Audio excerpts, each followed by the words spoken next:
All right. Assalamualaikum and a very good afternoon to all our viewers out there. Thank you again for tuning in to our live show, ATF Coffee Talk with ATF. And today we have a special guest with us today, Wern, national uh, squash player. And I'm your host once again, Azmi Zed. Okay, thank you for everyone who's tuning in today for our live show every Friday. And those who have missed our last three show, you can head into our Facebook to catch up with all the episode that you missed out, where we had Shalin Zulkifli, Azwan Mazizi, and ex-national coach of dodgeball, Tichai. All right. So again, as usual, we would like you to live to share this video in your social media so other people can benefit from this show as well, as we're gonna discuss a very important topic in sports where injury is concerned about. And those who stick around in this live show, you have a chance to win prizes over RM 300 ringgit by answering a simple question at the end of the show. Okay, so what are the topic that we're going to discuss today? Right, the topic is bouncing back after major injuries. So one of the worst time in athlete career is to get injured, and our guests today have gone through the hardship of going through multiple injury throughout her career. Okay, so unless injury is career ending, but it never deter her to come back and bounce back and then playing at the highest stage of the sports. And today we're gonna have Lo Wee Wen, national squash player. And without further ado, let me introduce her a little bit about herself today. Okay, her full name is Lo Wee Wen. At the age of 30, birth live in Georgetown, Penang. She plays with the right hand, and she had a background study in the KDU Penang. Okay, some of her achievement includes a World Team Championship silver medal in Niagara on the Lake as a team, bronze medal third place in Palmerston North as a team member, bronze medal third place in Nimes as well.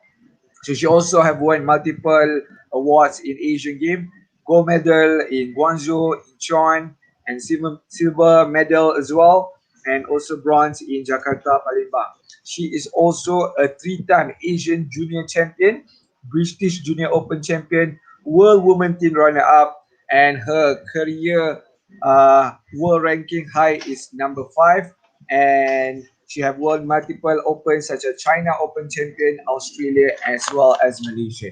Without further ado, let me invite you and welcome her, Lo Wee Wen. Hi. Hi, Wee Wen. How are you? Hi. Good, thank you. How are you? All right, I'm good, thank you as well. Okay, so maybe to begin with, I briefly talk about you. Maybe you can probably share a brief uh, background of yourself and how do you get into the sport. Yeah. Well, basically, I started squash at the age of 8. My parents got divorced then, and my mom wanted me to do something over the weekends. So she gave me the option between tennis and squash. And basically, I picked squash and I started off from there. Yep, you can continue. No worry. Maybe you can tell us a little bit about yourself as well. I mean, you know, how did squash was it for you when you were young? Was it just for filling up your times, or is it something that you want to pursue as a career? Yeah, well, to be honest, I only started squash as a weekend hobby sort of thing. It never meant to be more than that. It was just a weekend activity for me, and I actually really enjoyed it. I took it more seriously when I was about 10, 11 years old. And when I started training with the state team, so I started training 5 days, 6 days a week, every day after school at the age of 10, 11. And yeah, so I started playing for Penang. And I've only actually decided I wanted to do squash as a career when I was about 16, 17 years old when I played the British Junior Open and I actually won the under 19s. So that to me actually gave me sort of a confidence to know that I'm top few players in the world. And that was when I decided to take the plunge and to make squash a career.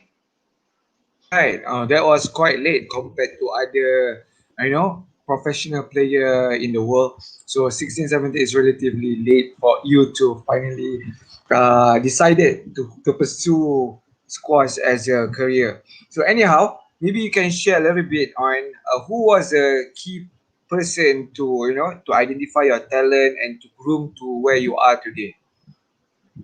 Yeah, I mean, I think I have a very good support system here in Penang. When I first started, my first coach is actually Leanne David, which is Nicole's eldest sister, and and then I moved on to the state team, and then my coach from then on was Aaron Zoiser. He coached me when I was about, I think, from about 12 years old up until now. I did base myself overseas for a bit when I was about 17 years old after I finished my O levels education. But I think I had a great support system, and one of the things I think that worked really well for me is being grounded at home, and also I would say having a base, a very strong base here in Penang. Okay, so we're gonna drive right into the question and the topic that we're gonna discuss today. So my question number one: in 2015, you had a career-threatening injury on your knee and it requires surgery. How does it knowing that it was a serious injury makes you feel at that time? Yeah, I mean, it was terrible to be honest. I first of all, I never thought that I'll end up being injured with such a serious injury. You know, I've had a few muscle tears, muscle strains here and there every now and then, but to actually tear your ACL was a massive thing for me. I didn't think that it would happen to me. So at that point in time, I just managed to hit a career high of five in the world.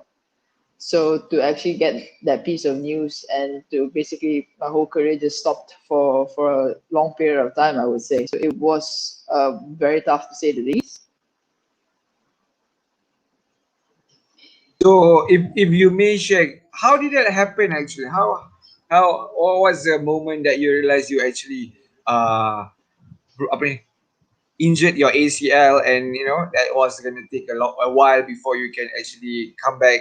How did it, was it in a, how did that, was it from a move that you did, or you know Yeah, I mean it happened obviously out of the blue. I really didn't expect it to happen, and when it actually happened as well, I didn't think it was that bad.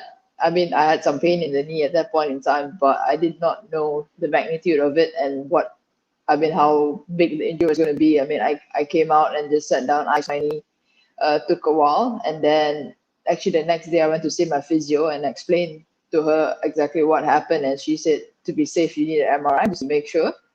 And I did the MRI, and that was when I actually found out I tore my ACL. So it was really something unexpected, and I've had injuries before in the past, so I didn't really. I mean, I have no idea it was going to be such a massive injury as well. All right. I personally myself injured a few times, but not to that magnitude. But I'm sure once you get injured and once you are looking forward to play for a certain tournament, especially when you have been training for so long, suddenly the injury struck you. Maybe you can share to the audience today. Well, how was it? What was the feeling that you felt when the physio or when the MRI result came out? And how do you feel that moment? And what was going through your mind? Or is it gonna? You were really frustrated, sad, or what kind of emotion was playing in your heart at the time? I would say shocked was one of it because, like I said, I didn't expect it to be such a massive thing. And then after that, I mean, the next thing I knew, my only option was to get into surgery as soon as possible. There was no other option if I wanted to continue playing squash at a professional level. There's no way I can go around playing squash without an ACL. So um, the big thing that came to me was I actually need to go through a whole surgery, which is something that I've never thought about, and then something that I've never think that I had to go through in my squash career. So having to go through that and making all the decisions at that point in time, I think it was tough, to say the least. Yeah. So, who was there by your side? Who was the one who try to comfort you or give you a shed of light? Saying that it's okay. You win. There's still hope that you can still do better after this and bounce back. Anyone particular at that point of time? Yeah. I mean, soon as I got the results, my mom was there, and my coach came over as well. I mean, it was a big decision for us to make, and but then again, like I said, maybe it was a blessing that it was a full there and there was no other option. I had to do the surgery rather than maybe spending a couple of weeks out in rehab instead of doing straight to the surgery. But there was no other option, and the surgery was my one and only option, being able to get back on court. So at that point in time, I think my mom actually said that if I don't want to go through the surgery, I can live a normal sedentary life without my ACL, and that's fine. But if I still want to get back to competing and playing professionally again, then that is my only option. So I decided that there are still goals that I want to achieve. And like I said, it's the people that has believed in me ever since I was a junior. So I knew I had to get into surgery and to go through the rehab and come back stronger. Wow, amazing. That must really been tough for you. But I mean, you come back stronger now, so more, stronger than ever, I believe. So we're gonna go next to the next question. Okay, I mean, of course, as a players, beside physical injury, mental health also play a big role. Athlete that recovering from serious injury. How do you keep your spirits up? I mean, especially after going through the surgery and knowing that you cannot play for quite some times, and then you have to do all the rehabs or and get back to basics. Do you have any outlet of your negative thoughts? Would there be any moment that you think, oh, I'm tired of all this, I just want to rest, maybe you can share some experience that you had with us today. Yeah, I'm sure. I mean, all athletes will have to go through this one point or another. And for me, unfortunately, one surgery wasn't sufficient enough. I ended up having to go through three surgeries in the end. So that was another tough pill to swallow, especially coming back about, I think, 9 to 10 months after my first surgery. I managed to get back on court only to find out that I actually tore my ACL for the second time. So having to undergo two more surgeries after that was very difficult to say the least. So one thing that kept me going was the positive thinking, knowing that it can only get better from here. So after surgery, the work starts basically. A lot of people think that once you have the surgery, everything is done, you're sorted, and you're good to go. But actually, the real work actually starts after surgery, and that's when all the time and dedication you put into will translate into results. And for me, what kept me going was actually that every day was a better day. I'm starting from rock bottom. You can't get any worse than that. So every day was a positive step forward, and each and every day I can do a little bit more. Understood. Wow. You got another three surgery after the first one. That was really must be, well, I can't only imagine how that would feel if it happened to me. But you must be really strong inside out. So I mean, personally, my worst injury was getting a concussion, and this one only lasts for a few days. But bouncing back after three surgeries must be really hard. So maybe you can share with the audience today who have probably experienced injury and they really want to come back. But I mean, what is the key factor for you yourself as the one that experienced this? Kept putting in your head, saying that okay, this can be done, and I come back stronger. What kind of mantra that stay in your head to keep you going and push through all the rehab session and getting your fitness back and getting your strength back? You know, can you probably Yeah, I think share like I with said, the one of the audience main today? things is that after the surgery, you've hit sort of rock bottom in a sense where you can't walk, you can't do anything. So every day you're one step closer to where you want to be. So every day there's something positive to look forward to. The smaller goals in life, I would say, like the first few weeks is learning how to walk again before you can even jog and things like that. So it's as the small milestones that you have to focus on rather than the big picture, because that will take a significantly long time. But then again, the other thing is also for me is you're not doing it just for yourself anymore. You're actually progressing. You're going through the rehab, not just for your own progress, but it's like I said, it's for the people who stood by you all this time. And for me, it's my team who has stood by me ever since I was young, and even going through all the surgeries, they didn't give up on me at that point in time. So I'm not about to give up on them during rehab and during my recovery. So it's very important to have a very right support system. Like yourself, you had your mother, you had the ISN team, you had the your coach who stood by you and believed in you that you can come back stronger. Okay, so I mean, during that period of time, of course, as an athlete, I mean, if we compare to my sport, I used to play rugby. It's not a professional sports in Malaysia, so you're doing it part time, so you still have to have some sort of income. So how did you sustain during that period of time as a player? Did you have receive any support from the government or the local government? You know, how do you finance all your recovery costs? Well, the good thing is that I was under the Podium program, so I still receive my monthly allowance. Of course, I don't have my prize money and incentives from playing tournaments because I was not allowed to play for close to 20 months after my injury. But the good thing is that, like I said, I still have my basic allowance from the Podium program. And one of the things that I would like to highlight is actually some of my sponsors who stood by me and continued paying me cash even when I can't get back on court, because they believed in me and they knew that I could come back stronger. And as formality, I wrote to my sponsors saying that, look, I'm going to be out injured for a foreseeable future, and it's just business, and I totally understand if they want to pull out from the sponsorship deal. But to be fair, actually, most of my sponsors stood by me and said, "No, we'll stay by your side. We'll continue paying you, even though you can't get back on court. So you don't have to worry so much financially. Just go and do your recovery and get back out there as soon as you can." So I'm very grateful to my sponsors who actually stood by me and believed in me all the way.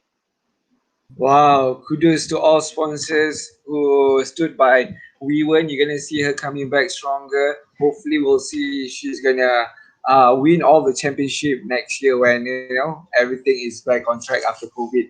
Okay, we're gonna move to the next question. Just March last year, you had another injury on your hip.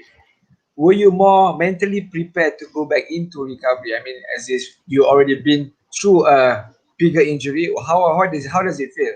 Was it easier for you? I wouldn't say easy. I would say it was actually quite frustrating in a sense where I'm actually fit and healthy, but being unable to travel and compete.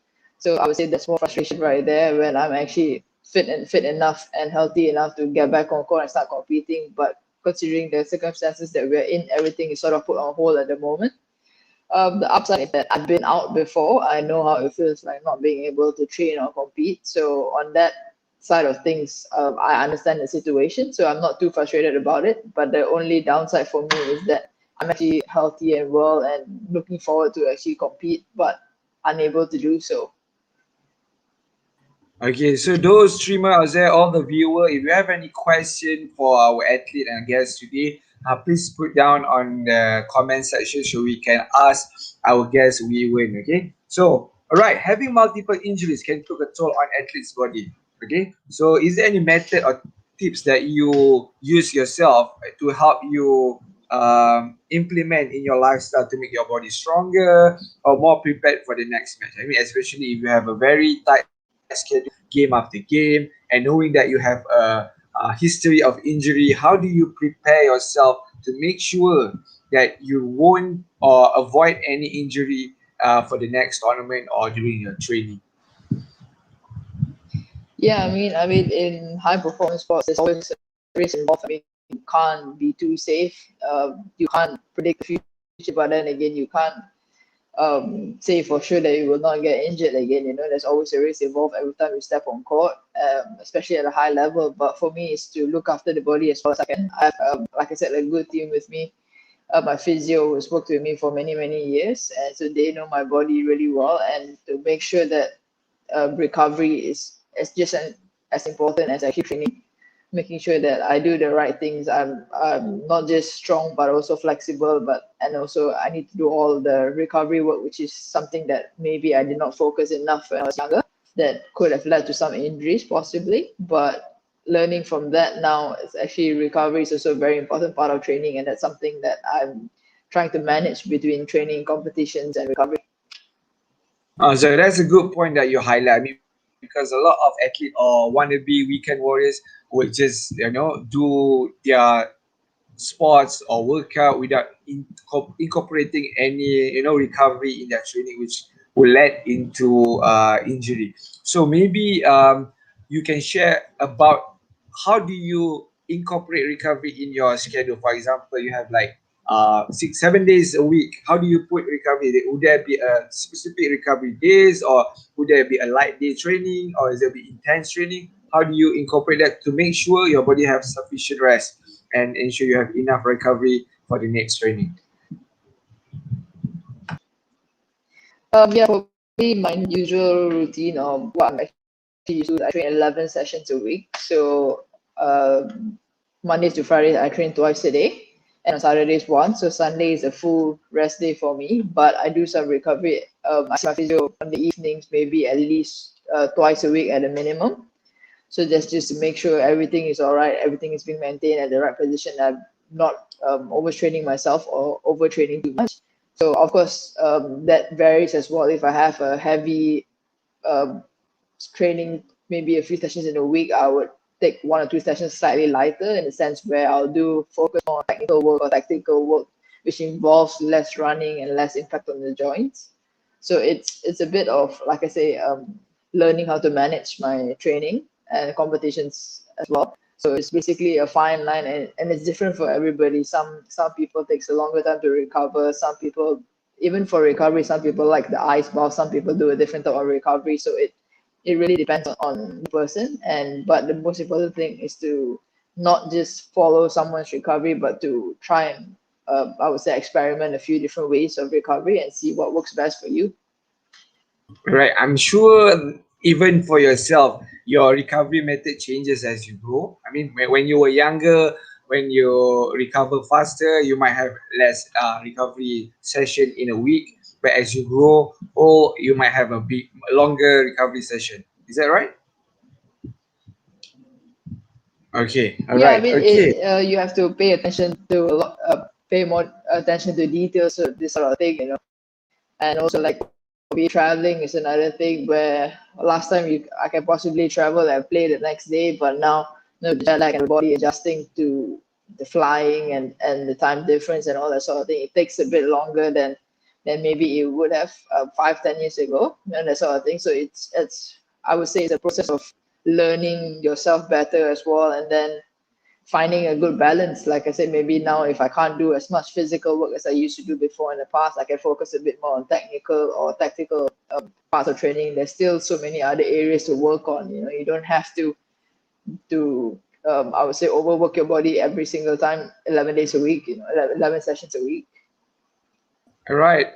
That was a very good, important message that we should share with our audience again. So make sure if you are having any goals or dreams to become a professional, make sure you start to learn to know your body better and try to adjust what works for you and what doesn't. Don't just simply follow all the Insta famous or whatever influence out there, but get the right coach who can help you do a proper programming so you don't get into any injury. Okay, so we're gonna go next to one of the question asked by our audience. Okay, so I think squash in Malaysia, if we, I mean, one of the most prominent player in Malaysia would be Nicole David.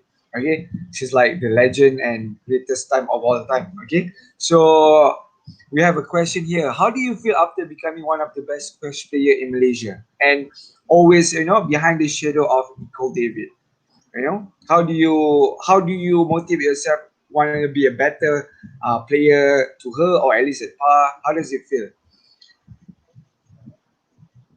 Hello.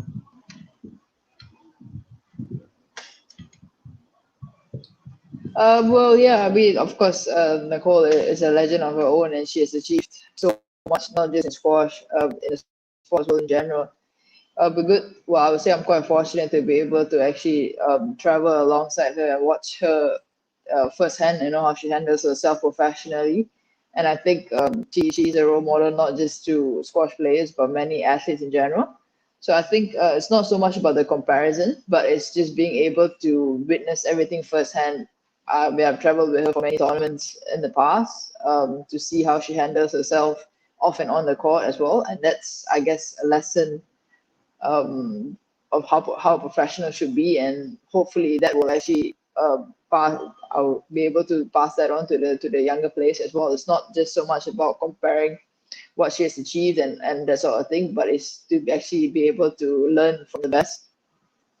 Right. So professional of you. You have to be athletes. You have to be with the best and learn from the best. So you can, you know, I mean, because some people are like, oh, there's two ways of, building a building. You can either tell other people building or, just build a better building. From the way you look at you explain yourself, you look at Nicole as someone that can guide you and mentor you and help you to become a better player.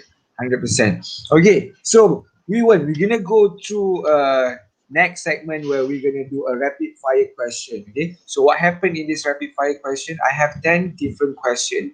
Okay. So if you can answer it very quickly or one sentence kind of thing, that would be great. Okay. Are you ready? We win. So we have. Hello. We're having some connection problem at the moment. Wiwan, can you Okay. hear me? Okay, so I'm gonna go straight to the rapid fire question. Okay, question number one: Who Yes, can. is your favorite sports hero? Yeah. Right, can you hear me? Yes, can. It's a bit Okay, lagging, okay, but all right. I can hear. Okay, Yeah. now better. Okay, so I'm gonna go to our rapid fire segment where we're gonna ask you 10 different questions, and hopefully you can answer quickly. A short answer would do. Okay, question number one: Who is your favorite Okay. sports Yes. hero?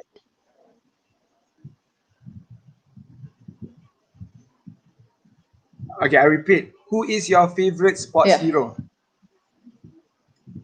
Um, I would say Federer. Roger Federer. Okay. Okay. Yeah. What is your favorite sports quote? Um, favorite sports quote. Winner never quit and quitter never wins. All right, that's a good one. Okay. Who will be at every match or game you ever had? I would say my coach most likely. All right. Okay. All right. What is your routine or ritual before a match? Morning practice, slight warm down, and then I eat 4 hours before my match, and I have a light snack 2 hours before, and then I play my match right after. So, All right. Okay. So, what is your favorite movie about sports? Coach Carter. Coach Carter. That's a good one. That's everyone's favorite. Okay. Next one. What is your favorite sportswear color? Sorry, Mizuno. Okay. No, color. Not the brand, color. Okay. Is it blue? Your favorite ah, sportswear color? yeah. Normally I wear white, blue, or black. Yes. Okay, all right. Okay, toughest question. What is your favorite food? I come from Penang. We're small but choices here. Well, I would say, yeah, possibly local Penang food. Does that include nasi kandar? That's one of it as well. Yes. Okay, all right. A bit more serious. What is the most memorable moment in your sporting career? For me, I would say back in the World Teams where Malaysia beat Egypt to make the finals of the World Team Championships for the first time. So Mm-hmm. that was the first time actually Malaysia's ever gone to the finals of the World Teams, and we beat the top favorites Egypt to do that. So that's one of the biggest achievements I think I've had as a team as well. Okay, cool. Okay, last question. What is the toughest competition you have ever had?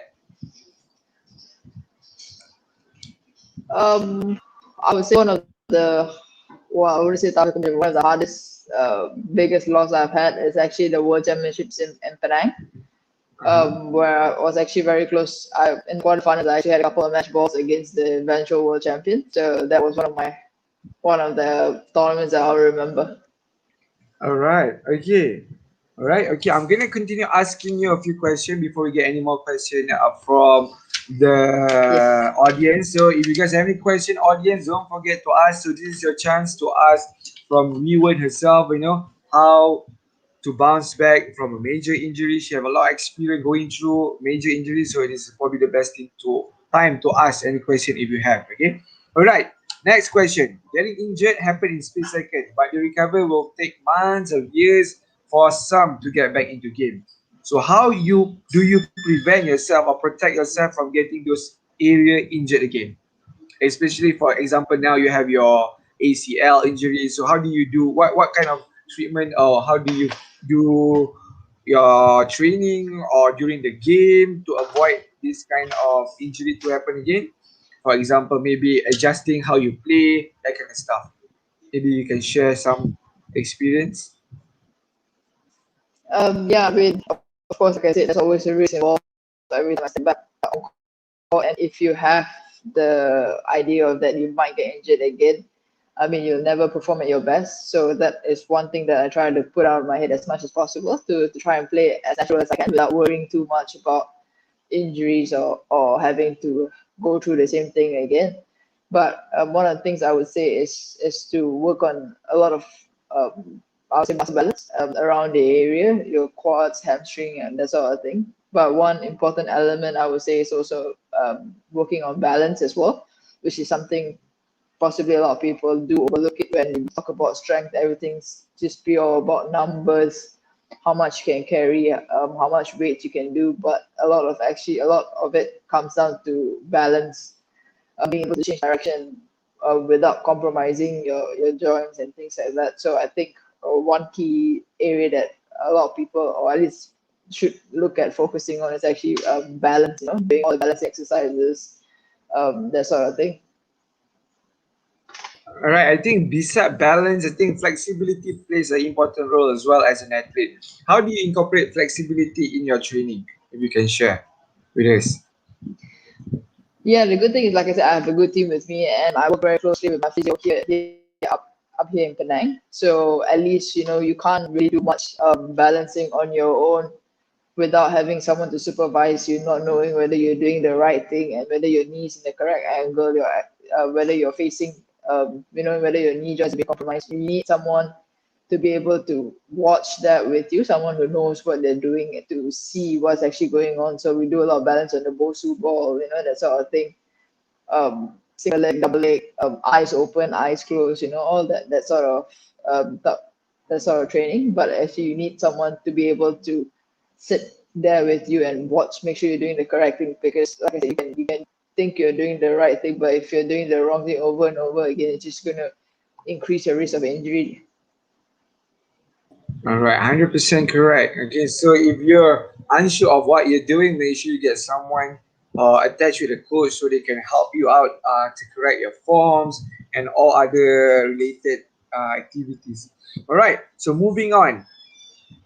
Do you have any sort of therapy that you do yourself apart from going to physio or doctors? For example, I know that you have the what's the stuff that you put on your body, and EMS maybe, perhaps I'm not sure. Yeah. Yes, I mean, yeah, when I travel as well, I don't always have the privilege of having my physio along with me. So a lot of things that I sort of try to do on my own is, like you said, the EMS, the compacts, and also one of the other things that I'm actually working on is something like the air compression, which is like the recovery boot sort of thing. I think that is something very important and very helpful. And it doesn't just help with recovery, it also helps with any swelling whatsoever if I have in my knees or legs, even after a long flight, that sort of thing.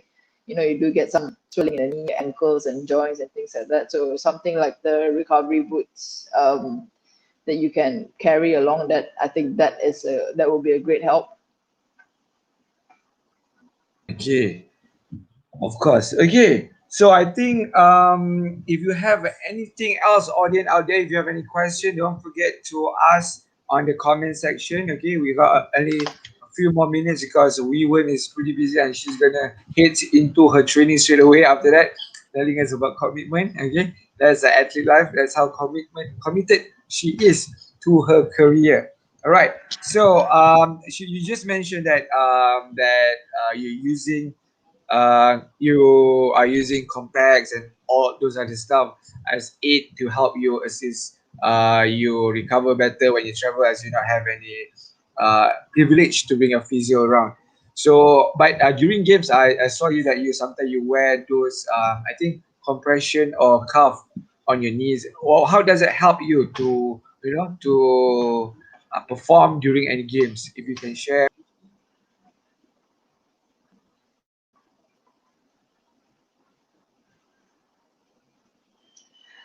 Yeah, I mean, like I said, we don't have really having physios and all that all the time, but other things that we can also look at besides the EMS and all that sort of things. Also, like I would say, some taping would help, not just for competition, but also recovery. So you need to learn a few of these things and being able to do that on your own because like I said, sometimes we travel, we're on our own and you need to know the basics and learning how to do all that on your own, it's always an added advantage. Right. We got at least two more questions for you. Okay. So, do you have any, since you have gone through injuries and we managed to bounce back, and I'm sure you're gonna bounce back stronger after COVID with all the tournaments lining up soon.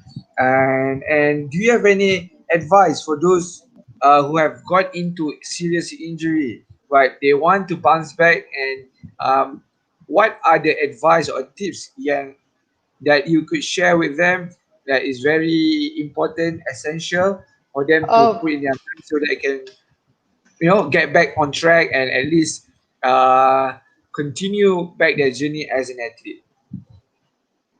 yeah, I would say the first and foremost, most important thing is to, like I said, have a good physio with you because that is the key thing. They will know what to do. But then again, also you have to put in the time and dedication. Trust me, the process is going to be a long, boring one, especially the first couple of weeks where you can't do anything except for maybe just the same exercises over and over again, and you probably feel bored thinking that you want to do more, but your body is not ready for it yet. So my advice is to have a plan, stick with the plan, but also listen to your body every now and then. And also, I would say that you end of the day it's your body, so it's you who have to put the time and dedication in. You can have someone who will tell you what to do, who guide you all the way, but you're going to be the one that has to do the work. So if you're serious about coming back and wanting to get stronger, it's going to be, I'm going to be honest, it's going to be a long, challenging journey to say the least, but it can be a worth it one if you put in all the time and effort. You eventually see the results. You won't see it instantly, and it's going to be, like I said, a long, boring process. And there will be days where you'll be thinking of giving up, or days that there'll be, you're not pain free anymore. But at end of the day, it's going to be worth it if you put all the time and effort in.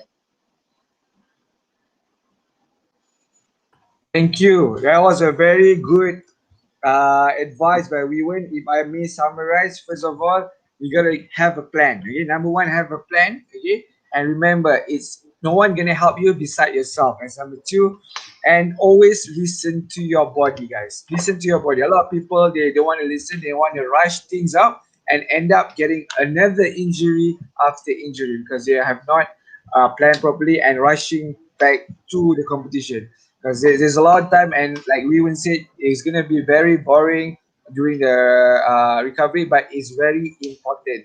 Okay, so make sure if you have any injury and you want to bounce back, make sure you take this advice very how do I say it, heavily or very uh, I forgot what the word I want to say. But anyhow, we're gonna go last into our last question. We went okay before we let you out. Yes. Okay, for your training. Okay, so I think we have spent about probably almost 30 minutes to 40 minutes talking about your injuries and how you cope with it, as well as ways to help you bounce back. Not only in terms of physical training but also mentally during those hard times.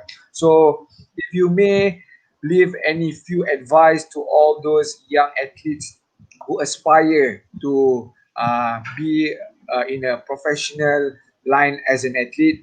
Can you share a tips or two, any advice to them, what they should do by now? so they can prepare their career life as an athlete? Yeah, I mean, I did take the decision to turn professional very lightly. Like I said, when I was 16, 17 years old, that was when I actually decided I wanted to turn pro. And at that point in time, I was actually given a couple of scholarships to go to America to pursue my education as well. So it was a tough decision for me to make. I'm not saying education is not important. It still is. But I think end of the day, it really depends on how bad you want it and how you want to do. It's not about what someone else, not about what your coach wants or what your parent wants, but it's like it's end of the day it has to come from within. So if you decide you want to turn professional, it's going to be up to you. You know, it's going to be a long, it's going to be a long, hard journey. It's not going to be easy. There'll be days where you are training, like I said, 11 sessions a week, that sort of thing. You won't have much time out to go enjoy with friends and things like that. But end of the day, is you're doing it with a purpose. You're doing it as a career. You're not doing it just to see how it goes the next couple of years and then decide you to do something else. If you decide to take the plunge, then it has to come from within, and that is what will keep you going. Because end of the day, if you do end up, I mean, being sidelined or getting out injured, if it doesn't come from within, you're just gonna back up, give up, and do something else with your life. So it's not gonna be something you want yourself. So end of the day, like I said, it has to come from within. You have to decide yourself whether sports is a career for you or it's just a temporary sort of thing for you to look for something better. Last but not least is if you decide to do it, or even if you decide not to, is to enjoy it and appreciate um, doing what you love to do. You know, like I said, before I was out injured, I probably didn't appreciate squash as much as I should have. I probably take tournaments, even competitions like Commonwealth Games, Asian Games, all those games for granted in a sense where I play those tournaments every now and then. So to me, it was just another tournament. But like I said, if you're going to do it, then appreciate it, enjoy it, and make the most out of it. Wow, so powerful. Your advice is so powerful. So, those who are young and inspired to become a professional athlete as a career, make sure you enjoy the process, enjoy when you do, enjoy the training, enjoy the processes, okay? Because if you don't enjoy and you're doing it out of something else, you will not go far. So, this comes from experienced career, a professional squash player who has bounced back twice or probably more from injury and now aspire to become a career high that she got number fifth in a few years back, and hopefully she'll reach number one in the near future. We'll pray for you for that. We win. Okay, so I don't want to take any longer time out of your training. So I would like to thank you, Wewen, for being here and spending your time with us and sharing your experiences to all our audience today. So we wish you best of luck on your future career, and hopefully you will make Malaysian proud, winning all the tournament that you'll be participating moving forward. Thank you very much, Wewen, for your time. I'll see you again. Thank you for having me. Thank you. All right, guys. Thank you very much to those who stayed with us till the end. Okay, we still got something to give to all our audience. Okay, so we're gonna have you answer a simple question. Okay, what is Wewen career high as a professional squash player? So make sure you share this live video and put a comment, put the answer on the comment section. One of our team member will grab you and identify you if you qualify as a winner. So all you need to do is share and comment the answer, comment and put your answer on the comment section below. What is Wewen career high as a professional squash player? All right. Thank you very much, guys, for watching in. Okay, so we're gonna have another live session next week. Okay, we'll update you guys on the timing. So we're looking at doing it on the weekend at night, so we can get more audience and we can share more value to you all out there. So if you have missed all our past show, you can refer to our Facebook group, and don't forget to like our Facebook group, and so you can get updated to all what's happening on ATF. All right. So till we meet again for another coffee talk show with ATF, together we are sorry, play with confidence.